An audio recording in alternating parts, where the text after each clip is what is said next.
ಅಗಸೆ ಬೀಜದ ಮಾಹಿತಿ. ಅಗಸೆ ಬೀಜ ಯಾರಿಗೆ ಗೊತ್ತಿಲ್ಲ ಹೇಳಿ, ಎಲ್ಲರಿಗೂ ಅಗಸೆ ಬೀಜ ಗೊತ್ತು.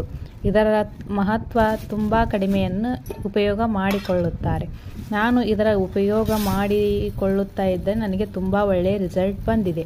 ನಾನು ಅಗಸೆ ಬೀಜದ ಚಟ್ನಿಯನ್ನು ನಾನು ತುಂಬ ಯೂಸ್ ಮಾಡುತ್ತೇನೆ. ದಿನಕ್ಕೆ 1 ಸಾರಿಯಾದರೂ ಅಗಸೆ ಬೀಜದ ಚಟ್ನಿಯನ್ನು ತಿನ್ನುತ್ತೇನೆ.